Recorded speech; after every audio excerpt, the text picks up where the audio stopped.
you want to explain first? We'll go into detail about what we were just talking about, but you want to explain first what your role is currently? Yeah. Okay. Yeah. So I am Chi Alpha director at Youngstown State University, and Chi Alpha basically is it's part of the Assemblies of God. It's part of U.S. missions, and it's in the outreach to the secular university. So we have Chi Alphas on over 300 different campuses in the U.S. and some overseas. Oh, okay. And they're mainly run by fully appointed U.S. missionaries. There are some instances where it might be a local church, or some other ways it can be done, but for the most part, it's overseen by U.S. missionaries. I had no idea it was that big. Oh, it's huge, yeah. Really? Yeah. So I could go up to Cleveland State, probably find it, right? Not yet. We're working on that. Oh, okay. Yeah, we're working on Wrong that. university. Right. Texas Christian? I don't know. Yeah. What's better? Well, so in Ohio, there's us at YSU, Kent State. Okay. They're revitalizing one in Akron through Kent State. There's OSU, University of Cincinnati, Wright State, Dayton, Sinclair College. So all three of those are kind of in one, Chi Alpha in Dayton. Oh, okay. University of Toledo. I think I've got them all. Oh, so some of them combine like that. So is the Kent one and Akron one going to do that too? Yeah. Okay. So the same director who's overseeing Kent has reached out to Akron. Both those universities are big enough that hopefully either they would have its own directors, which it did at one point, or you would have, like they do in Dayton, where several staff members to work together as one staff. But this person's role is to reach out to Dayton. This one's role is at Sinclair, and this one's role mainly at Wright State. But they work all in concert together. We'd love to do that eventually here, where we're reaching out to Eastern Gateway, and then maybe even Kent State Trumbull. Okay. But we would need more staff and more people to kind of do that kind of thing. Turning into like an Ohio like Assemblies of God thing, where everyone's like connected but they're not. Right. That's cool. What does that process look like getting it? Like, are you like asked, hey, you look like a Christian, all right, like you should do this, or like is it more of a that sounds like a program I'm really interested in, let me apply. Like, do you mean like to be a director? Yeah. Yeah, so like any sort of missions, like if you were going to go overseas, right, you would obviously hopefully feel a call from God. Yeah. And so it starts there. And it also might be someone may, because you've been around church enough, someone may say, hey, I really see something in you. Have you ever thought of this? And then you might pray through that and figure out, maybe this is where God is leading me. And then of course they vet through that, through the the applications and all the other stuff, and interviews and stuff. And they make sure you know like John 3:16. Yeah. Like you're not and see if you really are called, or you're just because, it's an important and big undertaking. Yeah. Especially the process to get there and then go, oh, maybe this really wasn't what I wanted to do. You just spent months and months contacting churches and individuals and putting it out there, and then like 6 months later you're like, yeah, I think I'm gonna dip. And it just doesn't, it kind of puts a bad taste out there for the organization and everything. So yeah, that makes sense. All right. I wasn't sure if it was more of that appointed status. That's cool. Yeah. So you got what led you to that? Yeah. So the church I was at church here locally in Girard. We were there for 7 years, and we kind of sensed that God was doing something in our lives. And then there was, again, some of those confirmation type things, like my former pastor who works for our state churches and everything. He just would put my name in at some church that was looking for a pastor, and I'm like, I didn't even know I was looking to become a pastor, right? But he would just put my name in. I'm like, okay. Yeah. And so God was kind of stirring some stuff in us, and I jokingly say it was kind of like we weren't listening, and it was like a mother hen just like kicks the bird out of the nest and goes fly, right? So, I still remember it was like July when that kind of happened. And then, so the church I was in, come all the way to November, this was during a time when finances in the area, like there was a high and then it kind of really dropped. Yeah. And so the pastor informed myself and the children's pastor that they were going to have to lay us off. Just the finances weren't there. So God again was just saying, all right, you're not listening. Now you're going to listen. And so then we started going. You think, all right, so youth pastor for all this time, must mean I'm going to be a senior pastor. So I had conversations with an area leader, and we're just going over some different things. Put my name at this church or that church. And then so I met with him and his wife, and my wife and I met with them for breakfast. Yeah. And unbeknownst to us, he felt like God was saying to him that we were the ones for Chi Alpha at Youngstown State, but he never really pushed that. We just we knew that God wanted us to stay in the area, which was a huge thing because my wife's from Cleveland, and I told her, I said, we could, move back to Cleveland or whatever. Her family was there, and so we were going through different scenarios locally. So this is available, this is available, this is available. And then he's like, hey, have you ever thought of, Chi Alpha at Youngstown State? Well, when he mentioned that, something within me just kind of like got excited.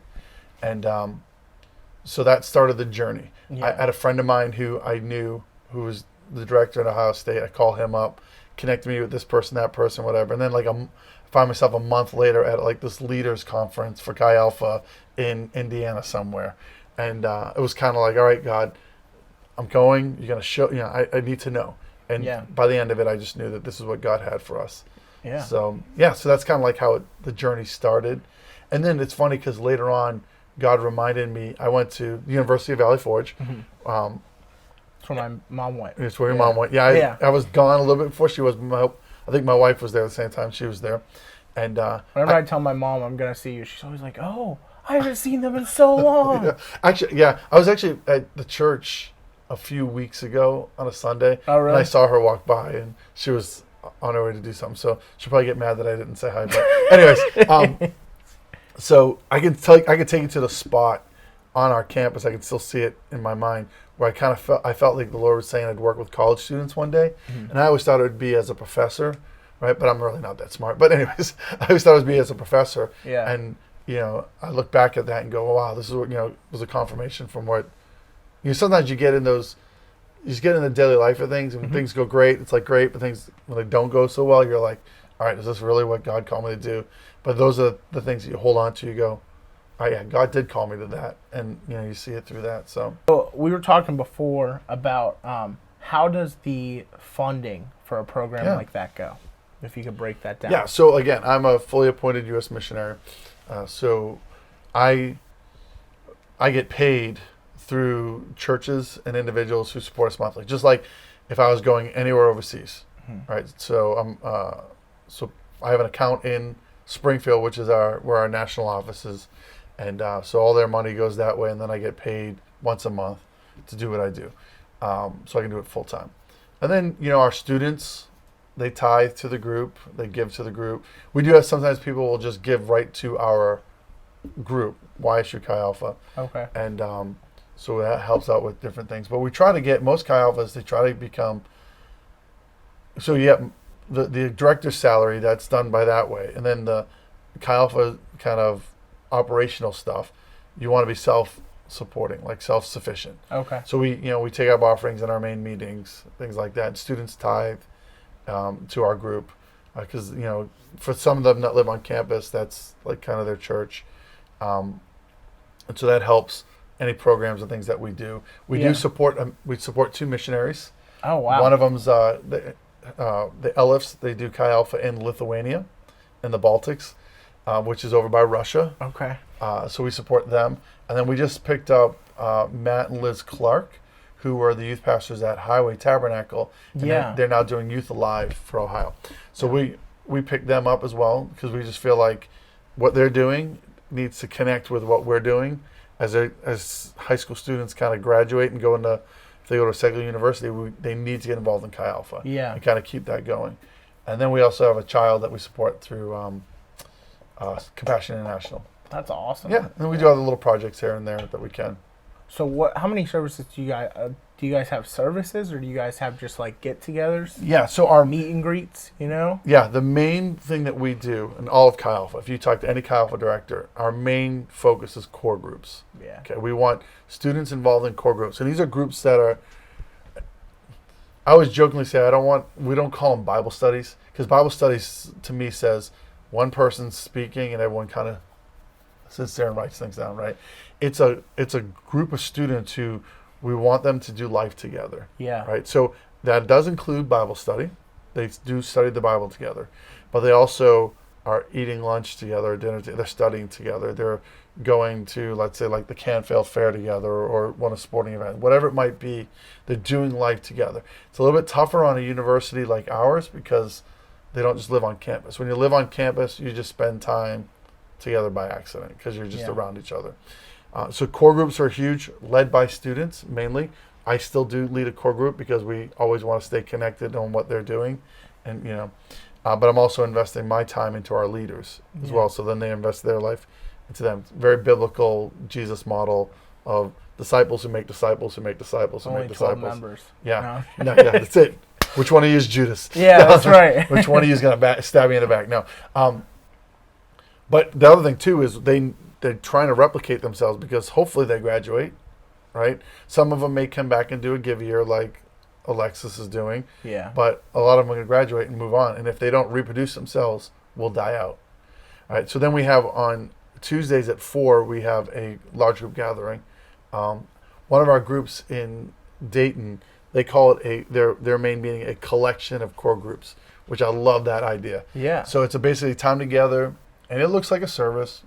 We have student-led worship, student-led announcements, welcome. I try to do everything student-led, and then I'll speak.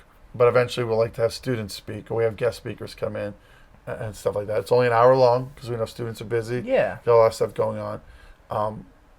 And then we do have a hangout time on Sundays at the church I attend over in Hubbard. We just play games, goof off, relax. Like last Sunday, though, we had our beginning of the year cookout. Yeah. So had a bunch of students come over. Had 3 of my friends from Nepal came over, taught them how to play Can Jam. And I remember so it was that. a lot of fun. I haven't played that in a while. Yeah, one of them, they never played Can Jam before. One of them threw it into the slot and won the game, like in one of the matches. It was crazy. My goodness. Yeah. And so we do try to hang out together, but it's more we want them to think through their smaller group instead of the group as a whole. Yeah. Because, so and most Chi Alphas will tell you that. And most Chi Alphas, we have more in our core groups than we do in our main meeting. Yeah. So when it comes to the issues that arise on a college campus, whether it's you start drinking, you start doing other things, if someone falls into something like that, but they're still like, I want to be part of this, like I want to fix it.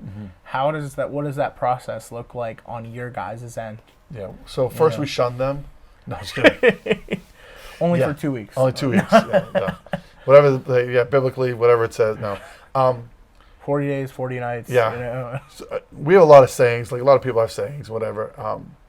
So one of them is over my dead body it was something like that. Over my dead body will I allow you to live a stupid, selfish life, right? Yeah. So it means you care about somebody enough that when you see them going down a wrong path, you don't just go, whatever, but you go after them and you fight for them and you're like, hey, and there's a lot of grace. We pull them back in and we're there for people. Yeah. We've had students who have, and this story's all over the place, I'm sure other Chi Alphas, where they were in the group and then they left the group. Yeah. Right. And they've just run wild, whatever, but they've come back.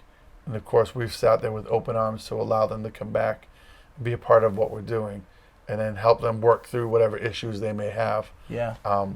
Again, without shunning them, obviously, and without making them feel like, we want them to understand that, if you're living in sin, you're living in sin, right? We don't want to, make that seem too, whitewashed.